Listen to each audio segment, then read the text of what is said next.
Okay, what's up mga par? Okay, today's video. Pupunta na tayo sa pastulan namin. Dito na po ng aking pagpapastol ngayon mga par. Ayan. Malayo-layo pa po yung pagpapastulan natin sa mga kambing natin kasi yung pinagpapastulan ko dito sa malapit, ayan o. Puro putik na dahil dun sa bagyong Christine mga par. Ayan o. Yung mga kambing natin mga par, habang papunta tayo dun sa main na pinagpapastulan natin, kumakain-kain din sila sa tabi-tabing ganyan. Ayan. Ayan. At yung iba, yun, nagmamadali. Ayan o. Psst, Noy, dalian mo. Ayan. Ayan mga par. O, diba? Ayan o, meron kaming dapol dito. Kaso nagtatay siya eh. Tao kasi kumakain siya ng sabon na bareta. Ayan. Hoy, hoy, hoy! Psst! Hoy! At yun, hindi ko alam kung anong nakita ng mga kambing ko. Biglang huminto dun sa may ililim ng akasya mga par. Kala ko pupunta dun sa maisan eh. Yan ah. Yan ah. Hoy, balik! Psst! Psst! Balik! Yan, bubugawin natin mga par. Bumaba ata sila eh.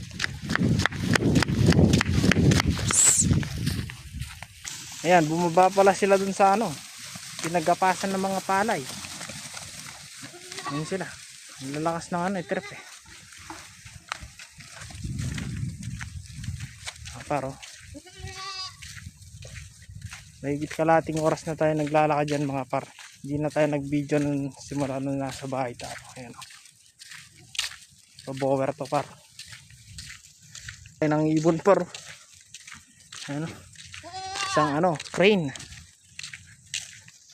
Ayan mga par, wala pa man po tayo sa pastulan. Uminom na sila sa mga ano, putik-putik. Okay naman yan, basta madalang lang silang nakakainom sa ganun. Wag lang yung araw-araw sila nakakainom dun sa mga putik. Kakasakit yung mga kambing. Para malapit-lapit na tayo mga pare. Ayan.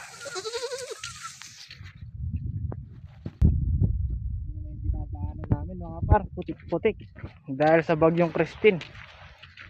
Nagka ganda sira-sira yung daanan dito.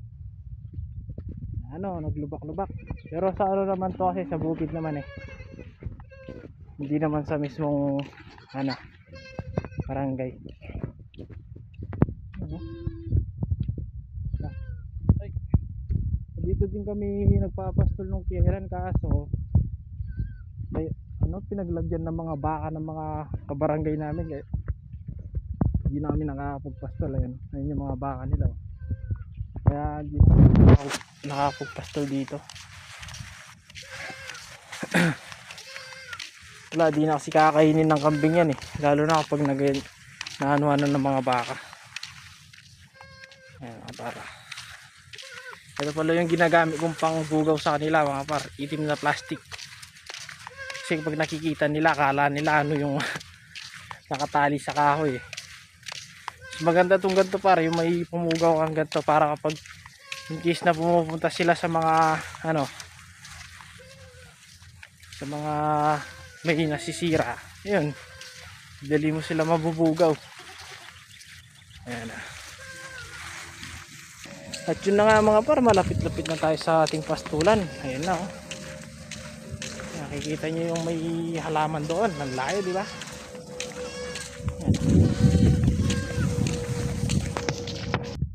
Ayan para. Doon yung kulay green na yan mga par. Yan yung pagpapastulan natin. Sa tabi ng ano, Mount Arayat. Yung taga Concepcion Tarlac tapos mapupunta ka sa tabi ng Arayat, di ba? Pampanga na yan par. Tingnan nyo naman kalayo kung aanin mo talaga yung pagpapastol, di ba? Talagang pag nag-alaga ka ng kambing mga pa, dapat talaga tiyagaan tsaka sipag. Kaano ba kalayo yung pinagpapastulan yung mga par? Dapat ay hindi nyo inaantala. Yan na pala mga parin dito, may tanim ng mga mais yan ano. Kaya doble ingat tayo sa pagpapastol kasi ang mamahal ng gamit sa ano ngayon sa bukid. O siya mga par, hanggang dito na lang muna. Babantayan ko pa kasi sila ng maayos yan dito sa baba eh. Pa-like and share na lang po yung ating video at pa-follow na din ang aking page para lagi po kayong updated sa mga pinopost ko. Thank you po.